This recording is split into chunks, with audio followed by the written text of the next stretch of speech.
तो गाइस पिछले क्लाइमर के एपिसोड में हम देखा कि वो मिस्टीरियस सा बंदा बोलता है, मुझे लगता है नंबर 3 के साथ मेरी जोड़ी अच्छी जमेगी।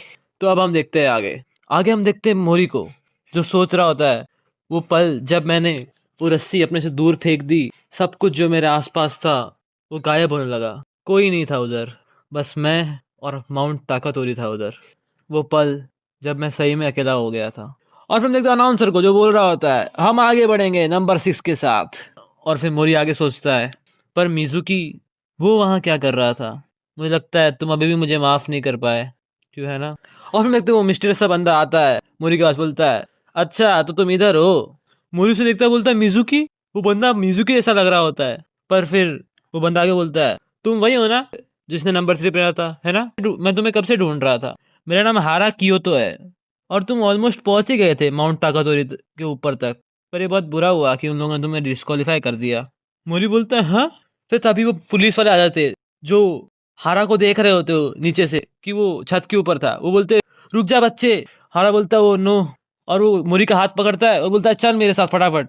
वो दोनों को जाते हुए यूमी देख लेती है, बोलती है हाँ मोरी कुन तुम इधर हो। और हम देखते हैं मोरी और वो बंदा छत पे चले जाते हैं, और मोरी उसको देखते हुए बोल रहा होता है, ऑफ कोर्स ये मिजुकी तो नहीं है। फिर वो बंदा मोरी से पूछता है, तो तुम एक बिगिनर हो ना? हाँ, तुम्हारे हाथों से पता चल रहा है ये हाथ एक क्लाइंबर के नहीं है। इतनी नाजुक उंगलियां किसी क्लाइंबर की नहीं हो सकती है। तुम कब से क्लाइंबिंग कर रहे हो? 1 महीना 2 महीना? और मोरी उसकी बात का कुछ जवाब नहीं देता, बोलता है मैं घर पे जा रहा हूँ। और फिर हारा बोलता है, तुम्हें अकेले रहना पसंद है ना, है ना? फिर मोरी उसकी बात सुन के उसकी तरफ देखता है। वो हारा आगे बोलता है, मेरा मतलब तुम अकेले टॉप तक जाना चाहते थे ना, बिना किसी रोप्स के या फिर किसी हेल्पर के, और वो सब छोटी चीजें तुम्हें रोक रही थी और तुम्हारी सेफ्टी इंश्योर कर रही थी, और वो तुम्हें अनॉय कर रहा था, है ना? जो बंदा बोल रहा होता है सेम टू सेम मोरी महसूस कर रहा होता है, इसलिए मोरी उसकी तरफ फिर क्यूरियोसिटी से देखता है और उसके पास आ जाता है। पर तभी यूमी आ जाती है उसके पास, बोलती है मोरी कुन, और वो हारा को देखती है, बोलती है ये तुम्हारा दोस्त है क्या? हारा बोलता है ये लड़की क्यूट है, तेरी गर्लफ्रेंड है क्या? मोरी बोलता है नहीं। और फिर यूमी बोल रही होती है, मोरी कुन अभी मियामोतो की बारी आने वाली है जल्दी, और उन्होंने सिलसिले मुझे बोला था कि तुम्हें ढूंढूं और तुम मिल जाओ तो मैं उन्हें फोन करूं। पर वो फोन लगा ही रही होती है, तब हारा उसके हाथ से फोन छीन लेता है और कुछ उसके फोन में करने लगता है। यूमी बोलती है तुम क्या कर रहे हो? हारा उसका काम करके यूमी को फोन दे रहा होता है, बोलता है ठीक है मैंने अपना एड्रेस तुम्हें भेज दिया है, तो चलो हैंग आउट करेंगे किसी दिन। एक यूमी ये देख के एकदम शॉक होती, बोलती है तुम क्या सोच रहे हो? हाँ, किसी का फोन ऐसे नहीं लिया जाता, मेरा फोन वापस करो। और उसके हाथ से फोन छीन लेती है वो। हारा बोलता है सॉरी, पर मैं ये मूवमेंट अपना से जान नहीं सकता था, क्योंकि तुम्हें नहीं पता तुम कब मर जाओगे। यूं बोलती है मोरी ये बंदा कौन है, ये थोड़ा स्ट्रेंज है, क्यों है ना? फिर हारा बोलता है ये सच है, तुम्हें पता ही होगा माउंटेन्स के ऊपर ये स्ट्रेंज नहीं है कि तुम कभी भी गिर के मर सकते हो। और ये बोलते हुए हारा छत की क्लिफ पे खड़ा हो जाता है। वो यूमी उसको देख के डर जाती है, बोलती है तुम क्या कर रहे हो, तुम छठे माले पे हो, तुम्हें पता है अगर तुम गिरे तुम मर जाओगे। फिर हारा बोलता है ये एक हिमालयन आइस वॉल है 8,000 मीटर ऊपर, और अभी मैं उस आइस की दीवार पे चढ़ रहा हूँ और मेरे नीचे सिर्फ 10 सेंटीमीटर की एक ब्रिथ है। और हम देखते हैं हारा धीरे धीरे 10 सेंटीमीटर की ब्रिथ बना रहा होता है अपने पैरों से उस सीलिंग के ऊपर। यूमी देख के डर रही होती है, बोलती है हे मोरी कुछ करो ये गिर जाएगा। हारा आगे बोलता है और ये ट्रेंस छोटी होती जा रही है और ये आइस वॉल भी अब पतली होती जा रही है और सडनली मैं लड़खड़ा जाता हूँ। और हम देखते ये बोलते हारा नीचे गिर रहा होता है, और यूमी ये देख के एकदम डर जाती, बोलती है कुछ करो। और हारा नीचे गिर रहा होता है, पर तभी उसका हाथ पकड़ लेता मोरी। हारा बोलता है तुमने मेरी मदद क्यों की? अभी मैं आइस वॉल पे क्लाइंब कर रहा था हिमालयंस की अकेले, मैंने तुम्हें नहीं बोला था मुझे बचाओ? अगर तुम अकेले क्लाइंब करना चाहते हो तो दूसरों की चीजों में इंटरफेयर मत करो, उन्हें भी क्लाइंब अकेले करने दो, उन्हें भी मरने दो। यही होता है एक सोलो क्लाइंबर। और उसका हाथ छटका के वो नीचे गिर जाता है, और फिर हारा एक विंडो की दीवार पकड़ के लटक जाता है, बोलता है मैं डिसअपॉइंटेड हूँ, मुझे लगा तुम समझोगे। और हारा की बात मोरी के दिमाग में चल रही थी सोलो। और हम देखते हैं हारा उस विंडो को खोल के उस विंडो के अंदर चला जाता है। यूं ही बोलती ये क्या था, वो गिरा था ना अभी, क्यों है ना? और मोरी को अभी भी उसकी बात चुप गई होती है, इसलिए वो अभी भी सोलो सोलो ही कर रहा होता है। यूं बोलती है चलो ठीक है मोरी अभी यहाँ पे रुकना, ठीक है मैं सेंसू को कॉल करके आती हूँ। और मोरी वहीं पे खड़ा खड़ा सोच रहा होता है तुम्हें कोई रोक या कोई हेल्पर नहीं चाहिए, बस अपने आप से क्लाइम कर, क्या तुम ये सच में कर भी सकते हो?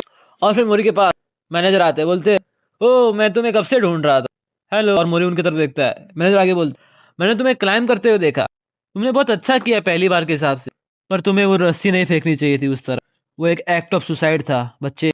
मोरी उनकी बात का जवाब नहीं देता और बोल रहा होता है, मैं घर जा रहा हूँ। मैनेजर बोलते, बहुत समय पहले मेरे पास एक साथी था और वो भी अकेले जाना चाहता था, बिल्कुल तुम्हारे जैसे, और उस बात को अब 40 साल हो चुके हैं। ये उस टाइम की बात है जब जापान में इकोनॉमिक ग्रोथ हो रही थी, सब लोग एक चेन की तरह एक दूसरे से कनेक्टेड थे, इसीलिए जापान इतना आगे बढ़ रहा था। और हम क्लाइंबर्स इन सब बखेड़ों से निकलने के लिए अपने पैसे और एनर्जी माउंटेन्स को देते हैं। वो एक ऐसा दौर था जहाँ क्लाइंबर्स अगर कोई बड़ी पहाड़ी पे चढ़े तो वो एक बड़ी न्यूज़ बन जाती थी, क्योंकि माउंटेन्स आपको चांस देते थे फेमस होने का। वो टाइम था जनवरी 1967 का। एक कंपनी काहुआई और मैं, हम लोगों ने अपने कदम रखे माउंट तानीगावा पे।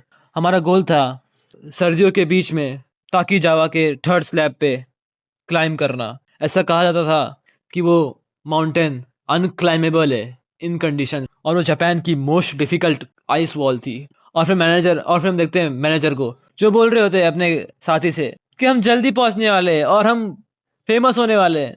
मेरी बात सुनो, जो सबसे पहले ऊपर तक जाएगा वो होने वाला हूँ मैं, और मैं ये मेक श्योर करूंगा कि तुम भी ऊपर आ जाओ आइजामा। आइजामा बोलता है ठीक है। और हम देखते हैं मैनेजर आइजामा से ऊपर चढ़ रहे होते हैं, और फिर मैनेजर कुछ महसूस करते हैं। वो देखते हैं ऊपर कि ऊपर से एक एवलांच आ रहा होता है। मैनेजर बोलते हैं टेम्परेचर के राइज ने वो एवलांच बनाया था। माउंट तानीगावा एक ऐसी जगह थी जहां हवा पैसिफिक ओशन से और जापान की सी से डायरेक्टली कोलाइड करती थी। वो माउंटेन दुनिया के most violent weather changing mountains में से एक था। और हम देखते हैं लैंडस्लाइड गिर रही होती है मैनेजर के ऊपर, और फिर हमें पता चलता है मैनेजर का नाम है योशिदा। आइजामा बोलता है योशिदा सेनपाई, सेनपाई। और हम देखते हैं मैनेजर के ऊपर वो एवलांच गिर चुका होता है। बर्फ के हटने के बाद आइजामा बोलता है योशिदा सेनपाई, योशिदा सेनपाई। और हम देखते हैं मैनेजर लटक रहे होते हैं उस रस्सी से जो आइजामा ने पकड़ी होती है। और आइजामा पूछता है क्या आप ठीक हो सेनपाई? मैनेजर बोलते हैं आइजामा तुम्हारा क्या, तुम ठीक हो? मैनेजर फिर मोरी को बोल रहे होते हैं मैं बच गया क्योंकि उसने मुझे रोप से पकड़ लिया था। और आइजामा उनको आगे बोल रहा होता है क्योंकि मैं ठीक हूँ, मैं इस पत्थर के नीचे आ गया था तो मैं बच गया एवलांच से। सेनपाई क्या आप ऊपर तक क्लाइंब कर सकते हो वापिस? मैनेजर बोल रहे थे हाँ। फिर मैनेजर कुछ नोटिस करते हैं कि उनके हाथ में उनकी एक्स ही नहीं है। आइजामा बोलता है क्या हुआ सेनपाई? मैनेजर बोलते हैं मैंने अपनी आइस एक्स खो दी, अब मेरे लिए इम्पॉसिबल है कि मैं और क्लाइंब कर पाऊं। और फिर मैनेजर का सपना टूट जाता है उस टाइम, तो वो एकदम निराश होकर बोल रहे होते हैं सॉरी, पर क्या तुम मुझे नीचे रख सकते हो सेफ पॉइंट पे? और फिर मैनेजर नीचे जाके बोलते हैं चलो ठीक है अब तुम्हारी बारी। पर आइजामा वो रस्सी नीचे फेंक देता है और क्लाइम करने लगता है। मैनेजर बोलते हैं आइजामा। आइजामा बोलता है मैं अकेले क्लाइम करने वाला हूँ, मैं ये चांस अपने हाथ से नहीं जान दे सकता। अगर मैंने ये किया तो मैं अपनी पूरी लाइफ रिग्रेट करूंगा। मैनेजर बोलते तू पागल, तू अकेले क्लाइम कर रहा है बिना रस्सियों के, ये एक एक्ट ऑफ सुसाइड है, नीचे आ। तू अपने सेनपाई की बात नहीं सुनेगा, ये मेरा ऑर्डर है, नीचे आओ। पर आइजामा उनकी बात नहीं सुनता है और ऊपर क्लाइम कर ही रहा होता है। फिर मैनेजर चिल्लाते आइजामा, पर तब तक बहुत देर हो चुकी होती है। फिर मैनेजर बोलते हैं मोरी को वो डिसअपीयर हो गया फॉग में जब मैं उसे अगली बार मिला 3 दिन बाद। और फिर हम देखते हैं मैनेजर को जिनको कोई बंदा बोल रहा था हाँ मैंने उनसे ढूंढ लिया। और हम देखते हैं आइजामा जो बर्फ के अंदर, जिसकी बॉडी बर्फ के अंदर थी। मैनेजर बोलते हैं वो पूरी तरह से बर्फ के अंदर गिरा हुआ था माउंटेन के नीचे। फिर जिन बंदों ने उसे ढूंढा होता है वो बोलते हैं तो ऐसा लग रहा है कि वो गिर गया वैली में और फेल हो गया क्लाइम करने से पीक तक को। अगर अगर वो सक्सेसफुल होता तो हम उसे माउंटेन के ऊपर कहीं देखते। पर मैनेजर उसके बारे में बिल्कुल नहीं सोच रहे थे, वो उसको देख के रोने लग जाते, बोलते क्या पागल, मैंने तो जो बोला था इतना रश मत कर। और फिर हम आते हैं वापस प्रेजेंट में जहाँ मैनेजर बोल रहे होते हैं मेरे से रस्सी लगी हुई थी इसलिए मैं जिंदा बच गया। आइजामा ने वो रस्सी फेंक दी, अकेले क्लाइम करना चाहा और वो मर गया। सोलो क्लाइंबिंग हमेशा मौत तक लेके जाती है। अगर कोई नहीं होगा तुम्हें बचाने को, कोई नहीं होगा तुम्हें देखने को, तो तुम अकेले मर जाओगे। मेरी बात समझो, अगली बार से कभी रोप मत फेंकना। जो लोग अपने आप से लोगों को दूर कर देते हैं वो लोग जी नहीं पाते। और मैनेजर अपने मन में सोच रहे होते हैं आइजामा मैं अभी भी नहीं समझ पाया कि पहले तुम क्यों भागे इतने रेकलेसली और तुमने अपनी डेथ इतनी मीनिंगलेस क्यों रखी। पर फिर मोरी मैनेजर को बोलता है पर वो बंदा उसने अकेले क्लाइम कर लिया ना, और मोरी ये बोलते हुए स्माइल दे रहा होता है। और मैनेजर उस स्माइल को देख के शॉक होते हो, अपने मन में सोचते ये तो वही एग्जैक्ट फेशियल एक्सप्रेशन है जो आइजामा के फेस पे था जब मैंने उसे मरा हुआ पाया था स्नो में उस दिन। और फिर ये बोल के मोरी जा रहा होता है, बोलता है मैं घर पे जा रहा हूँ अब। मैनेजर बोलते रुक भाई, ये अभी खत्म नहीं हुआ है, ज्वाइन कर अल्पाइन क्लब को, टीम बलतारो को। मोरी मोरी बोलता है नो थैंक्स। मैनेजर बोलते पर तू अभी भी बिगिनर है, मैं तुझे बोल रहा हूँ ये तेरे अच्छे के लिए, प्लीज अपने सेनपाई की बात सुन। मोरी बोलता है मुझे कोई फर्क नहीं पड़ता कि तुम कितने एक्सपीरियंस्ड हो, तुम बस अनोइंग हो। ये सुन के बेचारे मैनेजर को शौक लगता है, वो अपने घुटनों पे आ जाता है और मोरी उनको बाय बोल के चला जाता है। और मैनेजर अपने घुटनों पे बैठ के बोल रहे होते हैं क्या ये मैं हूँ जो अपनी रस्सियां नहीं फेंक पाया? क्या वो मैं था? आइजामा, तुम्हें हीरो नहीं बनना था, तुम्हें बस अकेले क्लाइम करना था, फिर भी मैं तुम्हें रोक नहीं पाया। नहीं, अगर मैं तुम्हें रोक भी देता तो भी यूजलेस होता, क्योंकि उसके बाद तुम कहीं भी जाते, तुम अकेले ही जाते। और हम देखते यूमी को जो बोल रही तो उनाइसन से इधर इधर, उनाइसन से बोला हाँ ठीक है। और फिर वो तो छत पे जाते, देखते उधर सिर्फ मैनेजर होते। उनाइसन से बोलते मैनेजर, यूमी बोलती है हाँ मोरी कौन किधर है? और फिर हम वापस आते कंपटीशन पे जहाँ पे अनाउंसर बोल रहा था और अब हम आगे बढ़ेंगे प्लेयर नंबर 18 के साथ। कंटेस्टेंट मियामोतो अब अपनी क्लाइंबिंग शुरू करेगा। और अब देखते मियामोतो आ रहा होता है बहुत सीरियस फेस बनाते हुए, और वो वॉल को देख के बोलता है हट, आखिर कितना ऊंचा मोरी चढ़ा होगा। और वो देखता है कि उसको मोरी दिख रहा होता है उस वॉल पे चढ़ते हुए, और फिर वो उसको देखते ही जल्दी से चढ़ना शुरू कर देता है। फिर वो चढ़ते चढ़ते बोल रहा होता है कि मैं टॉप तक जाऊंगा, वो भी तुझसे जल्दी। और हम देखते हैं वो बहुत तेजी से ऊपर जा चुका होता है। माको उसको देख के बोलती है अरे ये तो बहुत तेज है, मियामोतो तो अभी से उतना ऊपर तक चढ़ गया। फुकुचा बोलता है मुझे जहां तक लगता है ये बंदा बहुत जल्दी में है। मुको बोलती है हाँ। फुकुचा आगे बोलता है ये रूल है कि जब तुम्हारी बारी खत्म हो जाएगी तुम्हें पता नहीं होगा कि तुमसे पहले के जितने लोग आए थे उनका रिकॉर्ड टाइमिंग क्या था। इसमें कोई डाउट नहीं है कि उस बंदे को अभी मोरी दिख रहा होगा उस वॉल पे चढ़ते हुए। और फिर हम देखते हैं मियामोतो हाफते हाफते बहुत जल्दी जल्दी वहां पे चढ़ रहा होता है। और फिर आते हैं मोरी पे जो वहां से निकल रहा होता है, पर उसको उन्हें से रोक लेते, बोलते हैं मोरी तू किधर जा रहा है, कंपटीशन अभी खत्म नहीं हुआ है। फिर यूमी बोलती है मोरी कौन? मोरी बोलता है मुझे कोई फर्क नहीं पड़ता, मैं घर पे जा रहा हूँ। उन्हें से बोलते हैं तो फिर तू कभी भी माउंट ताकतोरी से ऊपर नहीं चढ़ पाएगा। और फिर ऑडियंस की बहुत जोर से चेयरिंग आ रही होती है, फिर सब लोग वॉल की तरफ देखते हैं। यूमी बोलती है हाँ मियामोतो वो। और हम देखते हैं मियामोतो उस हॉरिजॉन्टल वॉल पे पहुंच चुका होता है। यूमी बोलती है हाँ वो एक सीलिंग की तरह है, क्या वो ठीक होगा ओनानी से? ओनानी से बोलते हैं वो ग्रेड 5.13 है, वहां से असली वर्ल्ड क्लास क्लाइंबिंग शुरू होती है। मोरी बोलता है ग्रेड। और फिर ओनानी से अपने जेब में कुछ ढूंढने लगते हैं, बोलते हैं हाँ मिल गया मेरे को। और बोलते हैं हाँ ये देखो। यूमी बोलती है गम। फिर ओनानी से बोलते हैं ग्रेड 5.13 एक सेंसेशन है जो आपके हाथों को महसूस होती है जब आपके हाथ किसी 5 मिलीमीटर जैसे होल्ड को पकड़ रहे होते हैं। और ये सबसे डिफिकल्ट लेवल है क्लाइंबिंग का। इतने छोटे होल्ड्स को पकड़ना वर्टिकली तो आसान होता है, पर हॉरिजॉन्टली ये बहुत मुश्किल होता है। वर्टिकली होल्ड्स को तो बहुत से लोग इजीली पकड़ लेते हैं, पर हॉरिजॉन्टली बहुत ही मुश्किल होता है। और यही वो दुनिया है जहां मियामोतो अभी लड़ रहा है। यूमी बोलती है तो पूरी तरह से इम्पॉसिबल है, कोई कैसे चढ़ सकता है वैसे? और फिर आता है मियामोतो पे जो बोल रहा होता है हट, ये तो पूरी तरह से अलग है जैसा मैंने इमेज क्लाइंबिंग में सोचा था। ये वर्टिकल पार्ट से बहुत अलग है, इसमें तो मेरी बॉडी वेट ही मेरे को नीचे खींच रहा है। और फिर मियामोतो को मोरी दिख रहा होता है उससे आगे जाते हुए, बोलता है हट, मैं कसम खाता हूँ मैं तेरे अंदर से ब्लास्ट होके जाऊंगा।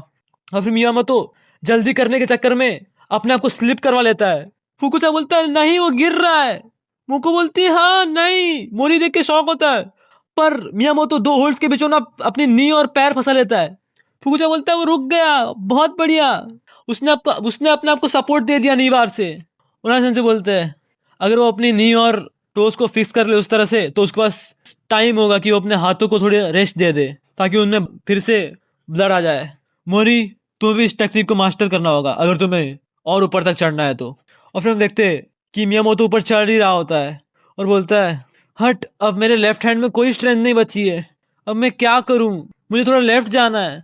और फिर देखते हैं उसके आगे मोरी जा रहा होता है। मियामोतो बोलता है ये बुरा है, मुझे सब एक ही बार में करना होगा। और हम देखते हैं उसकी और चोटी के बीच में सिर्फ एक जंप का फर्क होता है। और फिर वो यूमी को याद करते हुए बोल रहा होता है, यूमी प्लीज मुझे अपनी स्ट्रेंथ दो।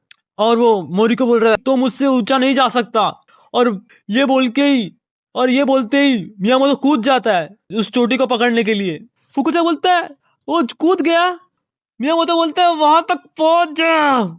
और उसकी एक उंगली चोटी तक फंस जाती है, पर मोरी वो नहीं कर पाता उसकी इमेजिनेशन में। फुकुचा बोलता है बहुत बढ़िया, उसने क्लाइम कर लिया वहां तक। मोरी बोलता है वो। और फिर उना सेंसे मोरी को देख रहे होते हैं और उनको याद आता है मैनेजर ने उनको जो बात बोली थी। मैनेजर बोल रहे होते हैं उना सेंसे को, वो किसी से नहीं रुकने वाला अब। नहीं, अगर तुमने उसे रोका भी तो वो कोई ना कोई रास्ता ढूंढ लेगा अकेले होने का। पर ऐसा कोई होना चाहिए जो उसे देखता रहे, और ऐसा करने के लिए तुमसे अच्छा और कोई नहीं हो सकता उन्हें सेंसे।